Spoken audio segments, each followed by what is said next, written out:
Thank you for staying with us dito po sa Men of Light. Pinag-uusapan po natin ang Gospel of Matthew, chapter 7, verses 21 to 27. Ang pamagat po ng ating episode ay Kapanipaniwala. We're talking about credibility in witnessing.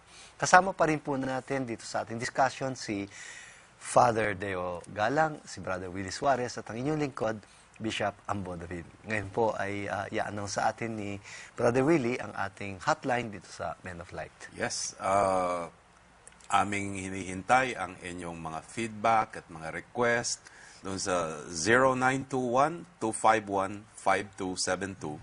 Kayo po'y mag-text na. At of course, you can access us to Facebook. Yes, sa Facebook po, you can check Men of Light. Sa search, just type Men of Light. Makikita niyo po doon yung ating logo, Men of Light.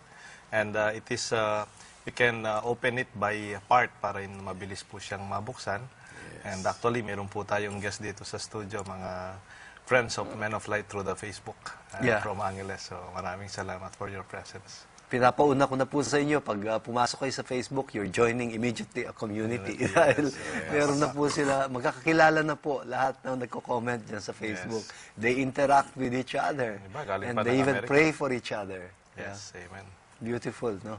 So, dun sa first part po ng ating discussion on credibility in witnessing, ang first point po natin ay, well, paano mo ipapakilala ang hindi mo kilala? Okay. So, ang kapanipaniwala, kilala niya ang kanyang pinapakilala. And there, pinag-usapan po natin ang entering into a relationship with God. And of course, foundation nito is prayer. Because prayer is intimacy, hindi ba? Okay. Oo.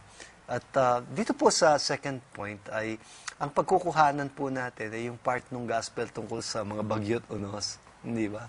Ang sabi niya, kung, actually, I was tempted to use yung title, Pundasyon, Father Deo. Parang house built on rock. Solid. Kasi there is a distinction dito sa gospel na ito between the wise and the fool. Typical po ito sa tinatawag naming wisdom literature, Father Deo. Yung, tingnan mo man yan, nasa Sirach yan, nasa Proverbs yan, nasa Book of Wisdom, yung typical na yung distinction between people who live in wisdom and people who live in foolishness. Tapos ganyan din ang takbo nitong ating pagbasa kasi meron din siyang ginagamit na talinghaga. At ang ginagamit niyang talinghaga to make that distinction between the wise and the fool, ang marunong at ang mangmang, ay yung pundasyon. Ang sabi niya, hindi ka magtatayo ng bahay sa buhangin. Magtatayo ka sa matibay na pundasyon, na bato, sabi niya. Kasi darating ang mga bagyot unos ng buhay, mga lindol, ganon. Kapag mahina ang iyong pundasyon, taob ka kaagad. Bagsak ka kaagad. Kaya, ang second point po natin ay, well, ang kapanipaniwala ay hindi madaling pabagsakin. Amen. Nakatayo, nakasandig sa matibay na pundasyon.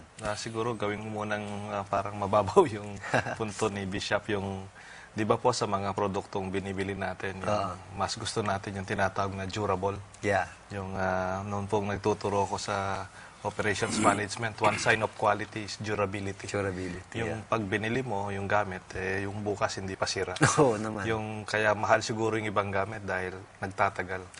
And because of this durability, these products and the company and the brand behind, they become credible. Yeah.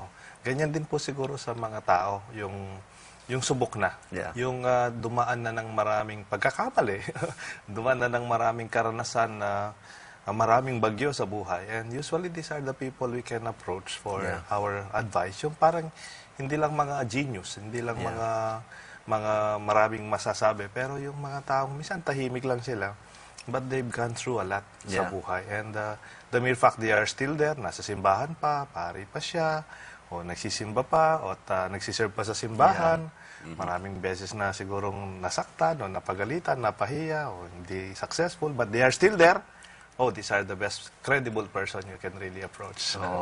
Perseverance, no? Perseverance. Kasi po, kapag ikaw naglalakad at ikay natumba, tatayo ka Sa pagpapatuloy mo ng paglalakad, alam mo na kung ano iiwasan mo. And you gather knowledge na galing sa iyong sariling karanasan, lalapit ngayon ang isang kakilala o isang tao na merong similar na sitwasyon sa buhay.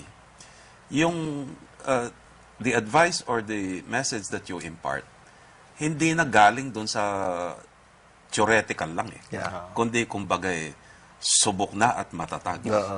Yun ang yun. Ngayon, paano napipili? Ang tanong ko po paano tayo makakapili nung tamang pundasyon? Paano natin malalaman? Ito bang aking pinagtatayuan? Ito ba ang tamang pundasyon? Isa po sa akin ang maraming pinagpalang tao na po pwede nating may matututuhan tayong marami sa kanila. Pero wag sana tayong hihinto doon. Dahil merong higit na matatag, higit na malalim. Sabi nga, at iisa yan. And He is the God that we call constant and unchanging. Yes. Alam mo, Brother Willie, dahil pundasyon pinag-uusapan natin, tapos yung ginamit na image, yung contrast between yung nakatayo sa buhangin at nakatayo sa bato, no? Inevitably, yung pumapasok sa isip ko is another gospel passage. Remember, yung kay Peter, Confession of Faith ni Peter. Nung sabihin niya, you are the Christ, the Son of the living God. Tapos, ang sinabi niya, you are Peter. And on this rock, I will build my church. Ganon, no? Yung ba yung Caesarea Philippi incident? Yes. Wow, very sure. Docs. Ano po tayo estudyante po tayo ni Bishop nung nakadwa na sabi sa Kapampangan. Prayer, ang Bible study nun. On this rock, sa batong ito, no? At remember, maraming beses natin pinag-usapan si Peter, di ba? In what sense we call him rock. Di ba?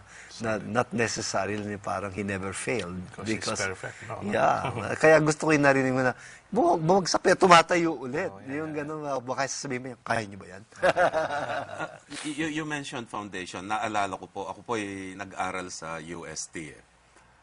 Yung main building namin sa UST, ikinukwento sa amin ng aming mga professor doon sa College of Architecture. Although, hindi po ako naging arkitekto. Ang foundation daw po nito ay solid na parang kalahati ng shell ng itlog. Na design para kung earthquake. It follows yung motion ng lupa. Kaya yung main structure mismo ay hindi maapektuhan in a drastic way. Yes. Nabanggit ko po kanina ang ating Panginoon ay constant and unchanging. And I believe that. Pero hindi naman siya ganon ka-rigid na He knows how to adjust according dun sa pangangailangan ng kanyang mga anak. But, He is a sure foundation.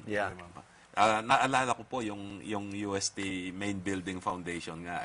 400 years. Oo nga, quadricentennial celebration ninyo. I was so impressed by that celebration.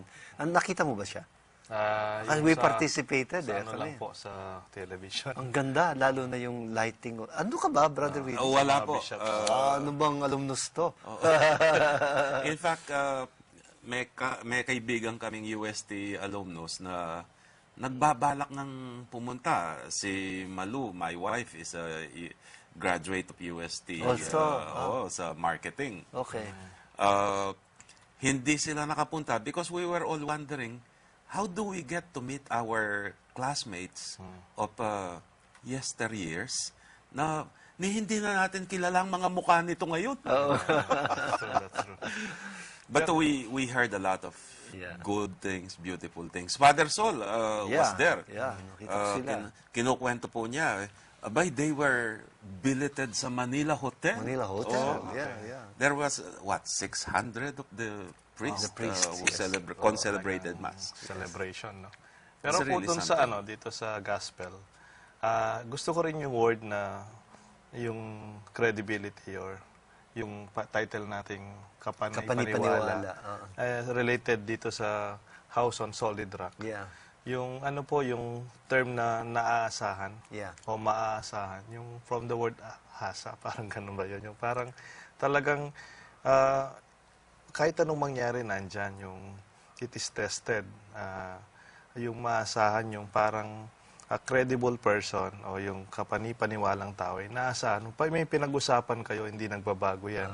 Kahit tumulan o magbagyo o kahit mahirap o maluwang yung kalagayan. Sabi nga ni Mother Teresa, yung our call daw for Christians is not to be successful, but to be faithful. To be faithful, yeah. Yung maybe a man or a woman on solid rock is like a faithful person. Yeah. Yung naasahan mo, they are always there. And yun nga, kung ibalik natin sa Diyos, yung God, our stronghold, no? Marami pong mga tao ngayon, saan nila ginagawang pundasyon yung buhay nila. O minsan, sa savings nila.